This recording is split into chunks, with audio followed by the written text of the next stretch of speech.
জনাব আমির সাহেব, নায়েবে আমির সাহেব, সাধারণ সম্পাদক সাহেব, উপস্থিত নেতৃবৃন্দ এবং সদ্য যারা রোপণ হলেন সবাইকে জানাই, এবং আমার যা বোনেরা আছেন পর্দা আলী সালাম জানাই, আসসালামু আলাইকুম।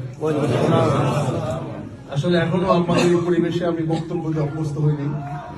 আমাদের একটা স্টাইল আছে অন্যরকম, সেই স্টাইলটার এখানে স্টাইলের মধ্যে একটা কিছুটা পার্থক্য আছে। কারণ আমরা সাধারণত বক্তব্য শুরু করি উত্তেজক কথাবার্তা বলে, যাতে মানুষের ঘুম থেকে জায়গায় তুলতে হয়। খাওয়া দাওয়ার পরে আমরা এখন বসছি, একটু ঘুম পাচ্ছে, একটু মনোযোগ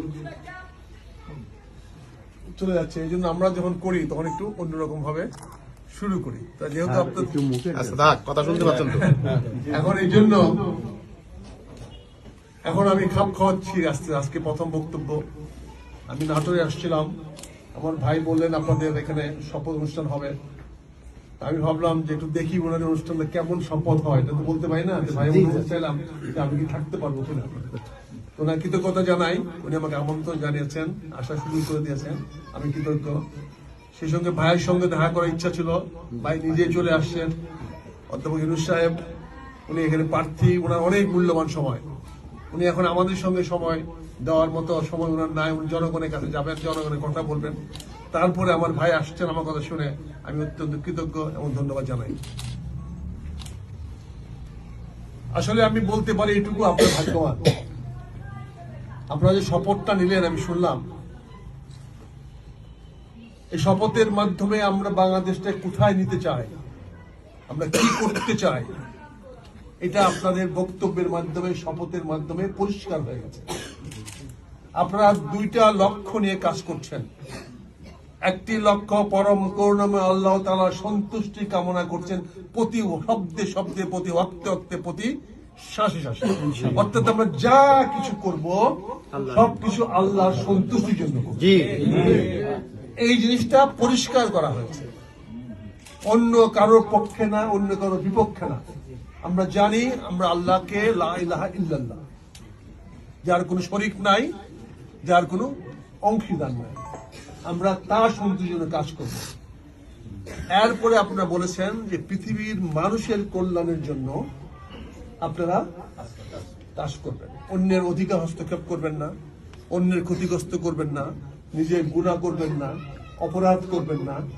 এই যে আত্মশুদ্ধি, এই যে আত্ম উপলব্ধি, আমি অন্যায় করব না, তার মানে আমি তো বিচারাধীন হব না।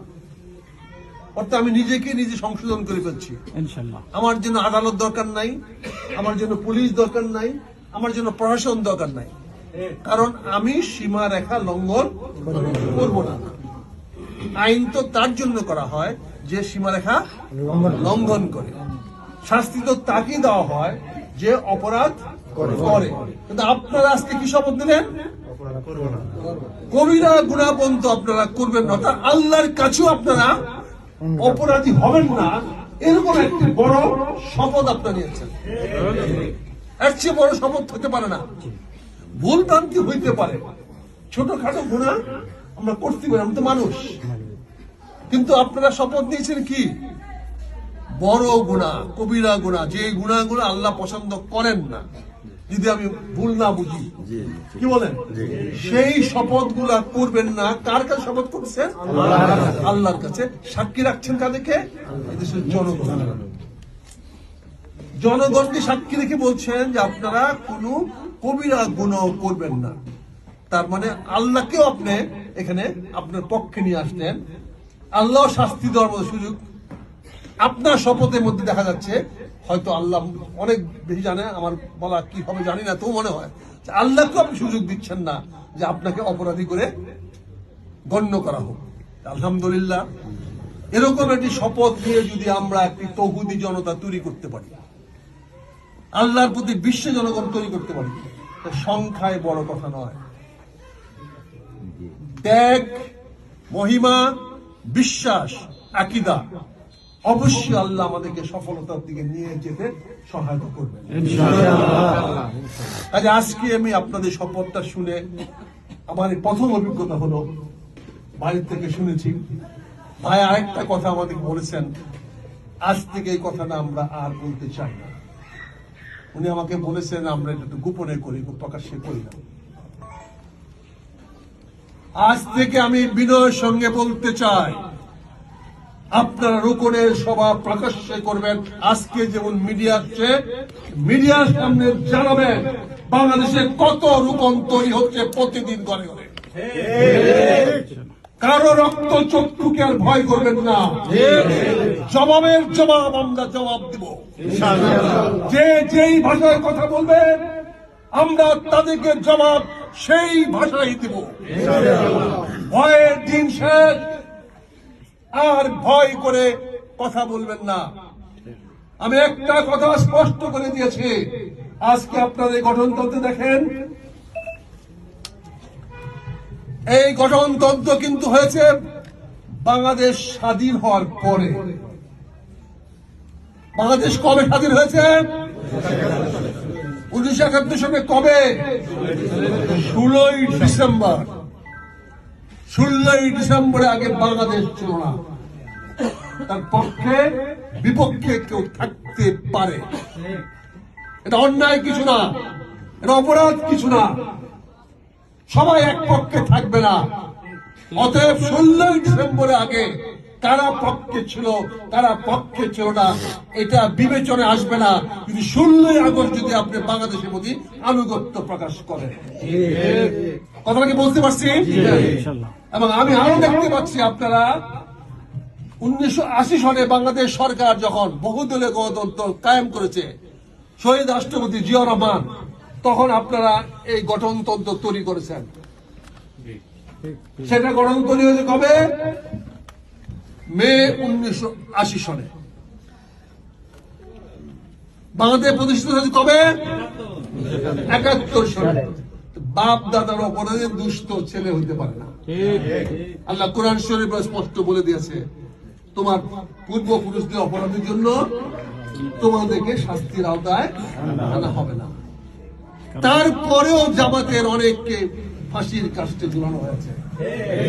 71-এ মুক্তিযুদ্ধে তাদের বিভিন্ন মিথ্যা সত্য মিলে অপরাধী করে তাদেরকে ফাঁসিতে ঝুলানো হয়েছে।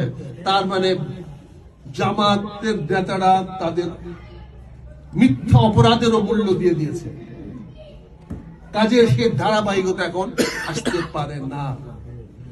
একটা জিনিস আপনারা অনেকে জানেন না, পরিষ্কার করে বলবেন, রাজাকার কিন্তু কোন রাজনৈতিক সংগঠন ছিল না। রাজাকার ছিল একটা চাকরি, চকিদার বাহিনী, যারা ব্রিজ, কালভার্ট, বিভিন্ন স্থাপনা পাহারা দিত। তারা কাউকে মারার জন্য যাইতো না, কারো পায়েতে হামলা করতো না। তারা ছিল বিভিন্ন কি পয়েন্ট বলে পাহারাদার ছিল। আল বদর, আল শামস, এইগুলা ছিল ছাত্রদের সংগঠন, যারা পাকিস্তান আর্মিকে সহায়তা করত। কিন্তু আমাদের মূল শত্রু কে ছিল? পাকিস্তান সেনাবাহিনী, পাকিস্তান রাষ্ট্র না, পাকিস্তানের জনগণ না।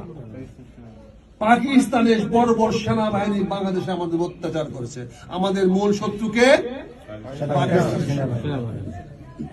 সারা বাংলাদেশ, পাকিস্তানে তখন জামাতের বোধ 300 লোক ছিল।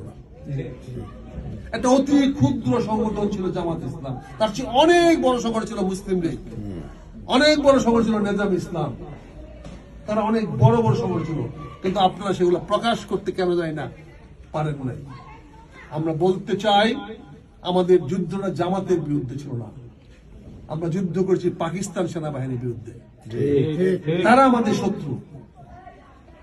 কাজে জামাত, তারপরে আমরা কথা বলেছি, আমার সঙ্গে ইন্ডিয়ান এক ব্রিগেডিয়ার স্বীকার করেছে 29,000 পাকিস্তানি 94,000 সৈনিক সারেন্ডার করেছিল। তার মধ্যে 29,000 ছিল রাজাকার, আল শামস, আল বদর। তারা পাকিস্তানে নিয়ে চলে গেছে।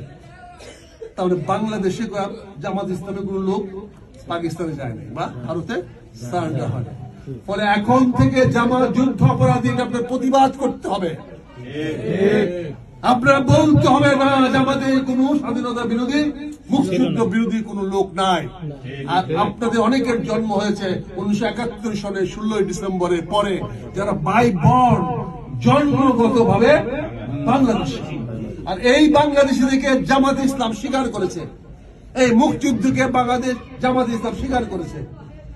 বাংলাদেশ জামাত ইসলাম পরিষ্কার তার গঠনতন্ত্রে বলেছে, যদি আপনারা পড়বেন দেখবেন, আমি লাস্ট বার আগের প্যারাটা যদি বলি, যেহেতু বাংলাদেশের জনগণ, কারা? বাংলাদেশের জনগণ, পাকিস্তান ইস্ট পাকিস্তান ওয়েস্ট পাকিস্তান বলে, যেহেতু বাংলাদেশের জনগণ ও মুক্তিযোদ্ধাদের, তাদের মুক্তিযোদ্ধাদের বীরত্বপূর্ণ সংগ্রামের মধ্যে দিয়ে, কিসের মাধ্যমে? বীরত্বপূর্ণ সংগ্রামের মধ্যে দিয়ে বাংলাদেশ, কোন দেশ? বাংলাদেশ বিশ্বের মানচিত্রে স্বাধীন সার্বভৌম জাতি রাষ্ট্রের মর্যাদা লাভ করিয়াছে। এটা কে ঘোষণা দিচ্ছে? বাংলাদেশ জামাত ইসলাম। সে কখন গঠিত হয়েছে? মে 1980 সনে। সেইখানে সে বলছে, সেহেতু এই সকল মৌলিক বিশ্বাস ও চেতনা ভিত্তিতে শোষণমুক্ত ন্যায়, ইসলাম ভিত্তিক, ইনসাফ ভিত্তিক সমাজ গঠনের মহান উদ্দেশ্যে, ইনসাফ ভিত্তিক বুঝলেন, ইসলামের মূল লক্ষ্য হলো ন্যায় এবং ইনসাফ ভিত্তিক। ইসলামের আরেক শব্দের অর্থ কি?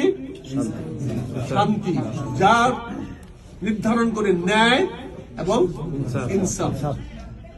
ন্যায় মানে অন্যের প্রতি অন্যায় আচরণ করা হবে না। ইনসাফ মানে সে যা প্রাপ্য হবে তাকে তার সকল প্রাপ্য ধর্ম বর্ণ নির্বিশেষে তাকে দিতে হবে। এটা আপনার কাছে তাদের আমানত। কি বলেন না? আল্লাহ বলেছে অন্য সবাইকে সবার অধিকার সংরক্ষণ করা তোমার কাছে আল্লাহর আমানত। জামাত ইসলাম সে বিশ্বাস করে, তাই গঠনের মহান উদ্দেশ্যে বাংলাদেশ জামাত ইসলামের এই গণতন্ত্র প্রণীত ও প্রবর্তিত হইল। অতএব বাংলাদেশে কোন স্বাধীনতা বিরোধী আছে? কোন 71 বিরোধী আছে? কারণ তাদের তো জন্মই হয় না। এখন যে 71-এর কথা স্মরণ করা যায়, তাদের উদ্দেশ্যে বলতে চায়, বাবা 71-এ বাংলাদেশ জন্ম হয় নাই। বাংলাদেশ জন্ম 16 ডিসেম্বর 71 সালে। তারপরে যারা বাংলাদেশের বিরোধিতা করছে তাদের বিরুদ্ধে আমরা সবাই, কি বলেন? তারা যেই হোক, বাংলাদেশি হোক, পাকিস্তানি হোক, ভারতীয় হোক, আমেরিকান হোক, রাশিয়ান হোক, যারাই আজকে বাংলাদেশের সার্বভৌমত্বের বিরুদ্ধে, স্বাধীনতার বিরুদ্ধে, আমরা সবাই তাদের। কাজেই জামাত ইসলাম, বাংলাদেশ জামাত ইসলাম মুক্তিযুদ্ধ বিরোধী নয়, স্বাধীনতা যুদ্ধ বিরোধী নয়। এই কথাটা শক্ত করে এখন দাবি করতে হবে। এখন আপনাদের এই রোপণ সভা বড় করে ঘটা করে করবেন, যাতে অন্য অনুপ্রাণিত হয়। মানুষ কিন্তু ঈদের দিন আনন্দ দেখে মানুষ আসে, সবাই যোগদান করতে চায়, প্রাইভেসি কিছু করলে আসতে চায় না। আমি সবকে অনুরোধ করব, আজকে আপনি জনগণের কাছে যাচ্ছেন, জনগণ অনুপ্রাণিত করেন। মানুষ পরিবর্তন চায়, কি বলেন? এখন কিন্তু মানুষ একটি পরিবর্তনের জন্য উন্মুখ হয়ে আছে। সেই পরিবর্তন হইতে হবে ইনসাফের ভিত্তিতে, সেই পরিবর্তন হইতে হবে ন্যায় বিচারের পক্ষে, সেই পরিবর্তন হইতে হবে ইসলামের পক্ষে। কাজে আজকে আমাদের সেই পরিবর্তনের কথা জনগণের কাছে প্রকাশ করতে হবে, বলতে হবে, এবং বলতে হবে সেই পরিবর্তনের দায়িত্ব আমরা নিলাম। ইনশাআল্লাহ আপনাদের কাঙ্ক্ষিত পরিবর্তন এনে দিবই। ইনশাআল্লাহ। সবাইকে ধন্যবাদ। ভালো থাকবেন, সুখে থাকবেন। বাংলাদেশের জন্য সবাই একসঙ্গে কাজ করবেন। আসসালামু আলাইকুম।